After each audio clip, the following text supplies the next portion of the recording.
જય શ્રી કૃષ્ણ। આજે આપણે સરસ મજાની વાત કરવાના છીએ કે જે આપણી સાથે જોડાઈ ગયેલી છે, જેની સાથે આપણે જોડાઈ ગયેલા છીએ એવા દેવ એટલે કે આપણા સૂર્યનારાયણ।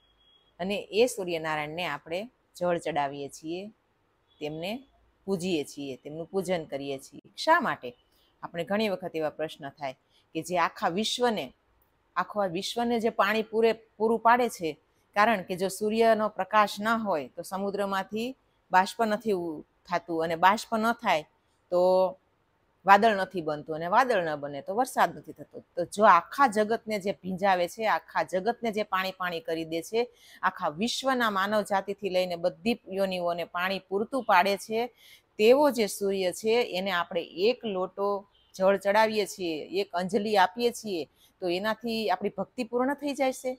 અને ખરેખર તે આપણા એક લોટાનો પ્યાસો હશે, એને જરૂર હશે। ઘણી બધી બાબતો જોડાયેલી છે કે સૂર્યને શા માટે આપણે જળ ચડાવીએ છીએ। તો પહેલી વાત તો એ કે સૂર્ય છે તે એક ધગધગતો ગોળો નથી, પણ આપણી ભારતીય સંસ્કૃતિ જે આદિ અનાદિકાળથી જેને એક દેવ સ્વરૂપે પૂજતી રહેલી છે, અને તેના માટે આપણે શ્લોક પણ બોલતા રહેલા છીએ। એના તો ઘણા બધા સૂર્યના શ્લોક છે, પણ એમાંનો એક એટલે કે આદિદેવ નમસ્તુભ્યમ પ્રસિદ્ધ મમ ભાસ્કર દિવાકર નમસ્તુભ્યમ પ્રભાકર નમસ્તુતે। તો આવા જે સૂર્ય છે, પ્રભાકર, આદિદેવ, આવા જે સૂર્ય છે, કારણ કે જ્યારથી સૃષ્ટિની રચના થઈ ત્યારથી સૂર્ય છે, તો આવા જે સૂર્યદેવ છે તેને આપણે જળ ચડાવતી વખતે આપણે એના જે ગુણો છે તે આપણા જીવનમાં લાવવાનો પ્રયત્ન કરવાનો છે। તો સૂર્યની સાથે કયા કયા ગુણો જોડાયેલા છે, અને સૂર્યની સાથે બીજી કઈ બાબતો જોડાયેલી છે કે જેનેથી લઈ અને આપણા જીવનની અંદર સૂર્યની ઉપાસના કરવાનું આવશ્યકતા આવી। તો સૂર્ય છે એ આખી પૃથ્વીની પરિભ્રમણ કરે છે, એટલે એની અંદર ગતિશીલતા છે। સૂર્ય છે તે ઉગતાની સાથે અંધકારને દૂર કરે અને પ્રકાશમય વાતાવરણ ફેલાવે છે, એટલે તે પ્રકાશનો દેવતા છે। તો આપણા જીવનની અંદર પણ સદવિચારનો પ્રકાશ આવે છે, એટલે સૂર્યની ઉપાસના કરી એમ ગણાય છે। સૂર્ય સમાન આપણા જીવનની અંદર વિચાર આવવા જોઈએ, અને સૂર્ય છે એ તેજસ્વી છે, એટલે આપણા જીવનની અંદર પણ તેજસ્વીતા આવવી જોઈએ। બીજું કે સૂર્ય છે એની અંદર મોટામાં મોટો જો સદગુણ લેવા જેવો હોય તો સૂર્યની ઉપાસના કરતી વખતે સૂર્યની પાસેથી નિયમિતતા લેવાની છે, સાતત્ય લેવાનું છે। કેમ કે 7 વાગે ત્યારે સૂર્ય નથી ઉગતો, પણ સૂર્ય ઉગે પછી 7 વાગે છે। ઘડિયાળ છે તે સૂર્યને આધીન છે, સૂર્ય ઘડિયાળને આધીન નથી। તો આપણે ખાસ સમજવા જેવું છે કે સૂર્ય છે તે આપણા જીવનની અંદર જીવતો જાગતો દેવ છે, કે સતત આપણી સાથે જોડાયેલો છે, જેની પ્રક્રિયા દરેક પ્રક્રિયા આપણા જીવનની અંદર આપણા કર્મોને, આપણી જે કર્મ છે, આપણી જે કાર્ય છે, આપણી જે પદ્ધતિ છે તેનો તે સાક્ષી છે। આપણા કર્મનો પણ તે સાક્ષી છે, સારું કે ખરાબ જે પણ આપણે કર્મ કરીએ છીએ તે સૂર્યની હાજરીમાં કરતા રહેલા છીએ, માટે સૂર્યદેવ છે તે આપણા સાક્ષીનો દેવ છે। તો આવી રીતે મનુષ્યને જે સૂર્ય પાસેથી લેવા જેવા ગુણો છે તે ઘણા બધા છે, એમાંનો જે નિયમિતતાનો ગુણ છે તે ખૂબ જ મહત્વનો છે। કેમ કે જીવનની અંદર જ્યારે નાનકડું એવું કામ કરીએ છીએ, પણ તેની અંદર જ્યારે નિયમિતતા આવે છે ત્યારે તે નિયમિતતાની કેવડી મોટી અસર પડે છે, કેવડી મોટી એનું પરિણામ આવે છે, તે જ્યારે આપણે કરવા લાગીએ છીએ ત્યારે આપણને ખ્યાલ આવે છે। તો આપણા ઋષિ પરંપરાએ આપણને એક સૂર્યની ઉપાસના માટે આપણને 12 મંત્રો આપ્યા છે।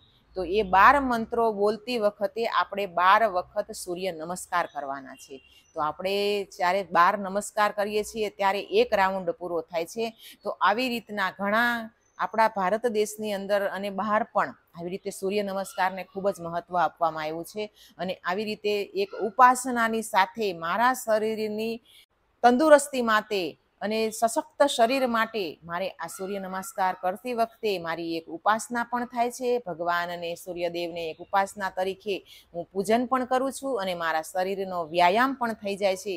આખા શરીરને જે પૂરતો વ્યાયામ આપતું જે આપણી કસરત કે વ્યાયામ કહીએ તે એટલે કે સૂર્ય નમસ્કાર, કે આખા શરીરને પૂરતો વ્યાયામ મળી જાય છે, શરીરના દરેક અંગને વ્યાયામ મળી જાય છે। આ એટલે એમ કે આપણું સૂર્ય નમસ્કાર, કે આપણે સૂર્યના એક એક નામ બોલતા જઈએ છીએ અને એક એક વ્યાયામ આપણે એક એક નમસ્કાર કરીએ છીએ, એટલે દરેક નમસ્કારે આપણા આખા શરીરને, આપણી આખી બોડીને પૂરતો વ્યાયામ મળે છે।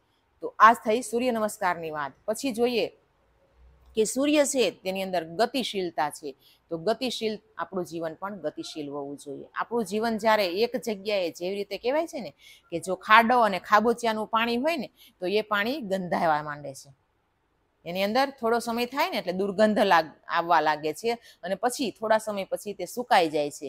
પણ જે નદી છે તેનું પાણી સતત વહેતું રહેલું છે, તો જે વહેતું રહેલું છે તેની અંદર સાતત્યનો ગુણ લેવાનો છે અને તેની અંદર જે ગતિશીલતા છે તેનો ગુણ લેવાનો છે કે સતત જે વહે છે. તો આપણું જીવન પણ સતત વહેતું રહેવું જોઈએ. શેના માટે? કે આપણે આપણા જીવનની અંદર સદગુણોનું વાવેતર કરવા માટે આપણું જીવન સતત ગતિશીલ હોવું જોઈએ. અને આ જે ગુણ છે તે આપણે સૂર્યને જ્યારે અર્ધ્ય આપીએ છીએ ત્યારે આવા બધા ગુણો આપણે રોજે સૂર્ય પાસે માંગવાના છે. આપણને એમ થાય કે આપણે એક વખત કહી દીધું કે ભગવાન તમે મને આવા આવા ગુણો આપો, તો સૂર્યનારાયણ આપણને આપી જ દે છે. પણ નહીં, આપણા માનસ મનને ટેવ પાડવા માટે, એને સતત સમજાવવા માટે, એને સતત જાગૃત રાખવા માટે આપણે રોજે આ કરવાનું છે. અને જ્યારે આપણે જળ અર્પણ કરીએ છીએ ત્યારે એવો શ્રદ્ધા અને ભાવથી અર્પણ કરીએ છીએ. બાકી એક જળના લોટાથી સૂર્યને કાંઈ ફરક નથી પડવાનો, પણ ફરક મારા જીવનમાં પડવાનો છે.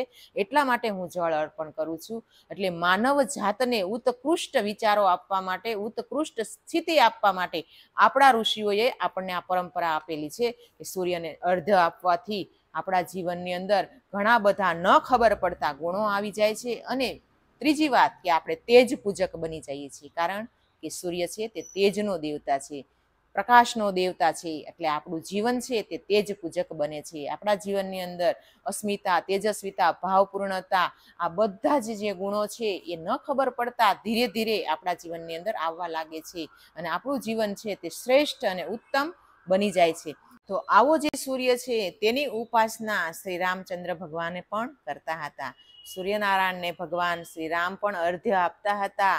અને શ્રી રામ છે તે સૂર્ય કુળના, એટલે એમ કે સૂર્યવંશી હતા અને તે સૂર્યના ઉપાસક હતા. તો ભગવાન પણ જો સૂર્યને ઉપાસક તરીકે દેવ માનતા હોય તો આપણે તો એક મનુષ્ય છીએ, તો આપણે પણ તેને દેવ તરીકે એનું પૂજન કરવું જોઈએ. અને તેનો સાક્ષીનો અનુભવ પણ આપણને સતત હોવો જોઈએ. કેમ કે મારી સાથે સતત જો ચાલવા વાળો હોય તો એ છે સૂર્ય. કારણ કે મારી દરેક મિનિટ, મારી દરેક સેકન્ડ એ સૂર્યની સાક્ષી છે. કારણ કે સૂર્યની દિવસ આખો મારો સૂર્યની સાક્ષી સાથે પસાર થાય છે.